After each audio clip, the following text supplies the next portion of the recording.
महाराष्ट्र के सत्ताधारी गठबंधन महायुति में मतभेद की खबरें अब आम हो चुकी हैं। खास तौर पर सीएम देवेंद्र फडणवीस और डिप्टी सीएम एकनाथ शिंदे के बीच अनबन की स्थिति पैदा हो गई है। इसी बीच एकनाथ शिंदे ने अब एक ऐसा कदम उठा लिया है जो निश्चित तौर पर फडणवीस के लिए चुभने वाला है।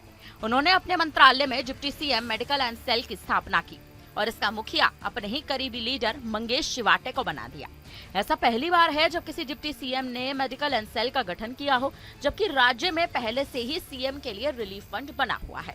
ये किसी भी आपदा की स्थिति या दुर्घटना में घायलों की मदद के लिए बनाया गया है। ऐसे में डिप्टी सीएम की ओर से भी ऐसे ही मकसद के लिए फंड बनाना सवाल खड़े करता है।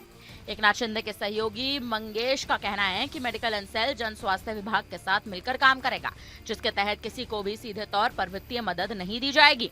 मंगेश पहले एकनाथ शिंदे के सीएम रहने के दौरान रिलीफ फंड का कामकाज देखा करते थे। आपको बता दें कि इसके तहत जरूरतमंद और गरीब तबके के लोगों की मदद की जाती थी।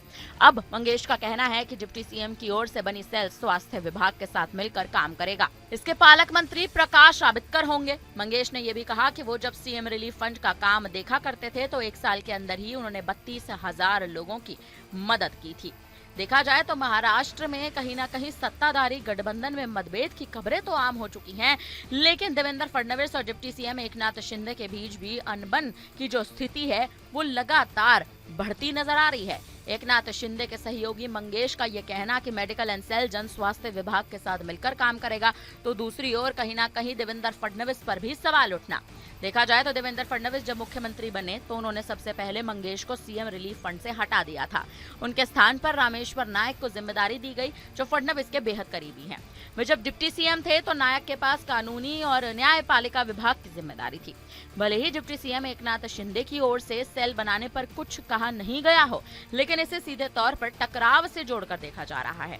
भाजपा और एकनाथ शिंदे सेना के बीच नासिक और रायगढ़ जिलों के प्रभारी मंत्री के पदों को लेकर भी रार चल रही है। अब तक इस पर फैसला नहीं हो पाया है। ऐसे में एकनाथ शिंदे की ओर से येन केन प्रकरण भाजपा को दबाव में लाने की कोशिश चल रही है।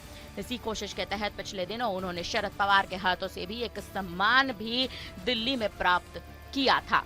लेकिन सवाल अब इसी बात पर है कि देवेंद्र फडणवीस और एकनाथ शिंदे के बीच बढ़ती है तकरार क्या आने वाले समय में सुलझती नजर आएगी? क्या भाजपा एकनाथ शिंदे को एक बार फिर से साधेगी या फिर अब एकनाथ शिंदे दगाबाजी करते नजर आएंगे? फिलहाल इस पर आप क्या कहेंगे? आप हमें अपनी राय कमेंट करके जरूर दें।